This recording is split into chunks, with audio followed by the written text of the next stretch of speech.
Hello dear Geminis and welcome to your May 2021 horoscope.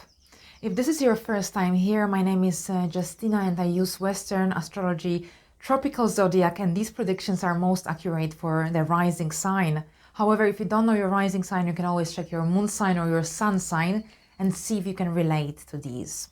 Now, before I get to May predictions, I first want to briefly discuss something that occurred at the end of April, and that was Pluto turning retrograde in a Capricorn in your 8th house, and it will stay in this motion until October 6th to 7th. So during this time, you might go through some kind of mental transformation. So you might finally let go of some self-destructive thoughts or, for example, some obsessive behavioral patterns that affect your well-being, affect your everyday life. So there could be some mental transformation going on around this time. And something to keep in mind with Pluto retrograde in your 8th house, you might be externally influenced as well. So surround yourself with positive people or experiences, because otherwise you might get affected quite easily by negative energies. Now let's move on to May predictions. So May begins on a very positive note. We've got Mercury, your planetary ruler, moving into your 1st house, where it will stay for the rest of the month because it will turn retrograde on the 29th, but I will get to that towards the end of the video. Now with Mercury in your 1st house, communication becomes more enjoyable, self-expression much easier. You'll want to get yourself out there, communicate with others, interact, make friends, socialize. Now Venus will join Mercury on the 8th of the month, and with Venus in your 1st house, this is a very beautiful transit because you make a very loving and charming impression on others. So it's a really good time for having interviews, for giving presentations, for dating. You attract positive experiences into your life during this time. But also with Venus in your 1st house, you want to pamper yourself, change something in your appearance, for instance. And generally, it's a very positive energy here, resonating around your own identity.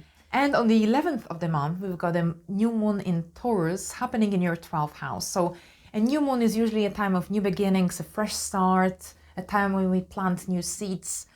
However, this new moon is happening in your 12th house. So this is the end of a cycle. So you could be ending some life cycle, some little chapters in your life.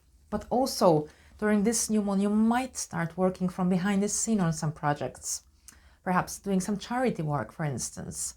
Now this new moon will separate from a square with Saturn in your 9th house. So if you've been feeling restricted in some way, unable to reach your life mission, life direction, or figure out what your life direction is as a result of being restricted in some way, now this new moon will influence you, impact positively to take charge, to do something about this. Now this new moon will also apply to a square of Jupiter in Aquarius, so there could be over-optimism going on as well with this aspect.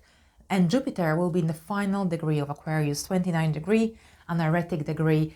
So here we might feel like now or never. I want to do it now, otherwise I might not get the opportunity. So that's something interesting to look out for during this time. Now on the 13th of the month, we've got Jupiter moving into Pisces, into your 10th house.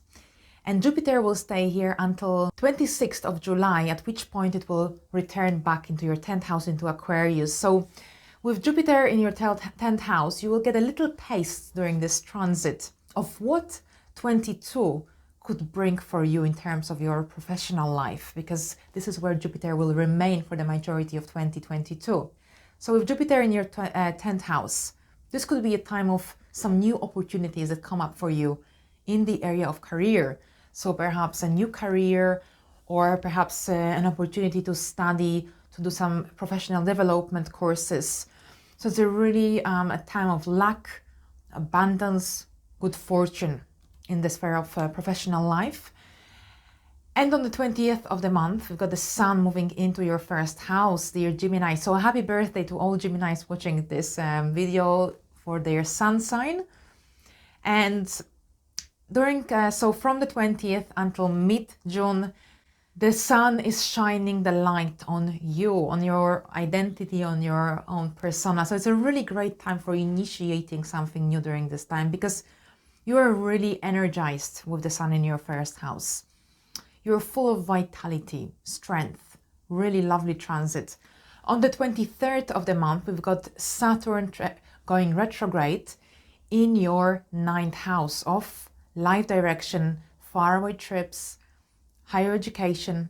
Saturn retrograde in your 9th house makes you look further and deeper into your life direction. So learning more and understanding better your life mission, your life path, your life direction. So you could be attending webinars, watching videos on YouTube, reading, researching, just to learning more about what is it that you are here to achieve on this plane of existence in this lifetime. So this could be a kind of a spiritual journey for you of some sort. So it's a really, it's an interesting time. It could be an interesting time. So it's a really good time for using this energy to define your mission. Now on the 26th, we've got a full moon lunar eclipse happening in your 7th house. And a full moon lunar eclipse is 6 times stronger than a regular full moon. Very strong, powerful full moon here. And this full moon lunar eclipse is connected to the solar eclipse we had back in December 2020. That was a solar eclipse in Sagittarius. So if you initiated something new during that time, started some new projects, now during this full moon lunar eclipse, you could see some outcomes, results of your efforts. Now with a full moon lunar eclipse in your 7th house, you can really better understand your relationship, your stand in your relationship. But this is also personal relationships, strong friendships or business partnerships. Now during this time, the moon will be separating from a square from Jupiter in Pisces. So we might have to let go of something connected to our relationship or something to do with our career. So perhaps maybe we need to put some relationship projects on hold in order to move forward with our career, because we might have new opportunities in our career and we might have to dedicate some energy on the career sphere. And the moon will apply by sextile to Saturn, which will be in a retrograde motion already in your 9th house. So this could be an opportunity to return to something that you started in the past, but you were unable to proceed with that. So now during this lunar eclipse, you could be continuing. So this could be a therapy, a consultation of some sort, for instance, something to do with your 7th house and your life direction.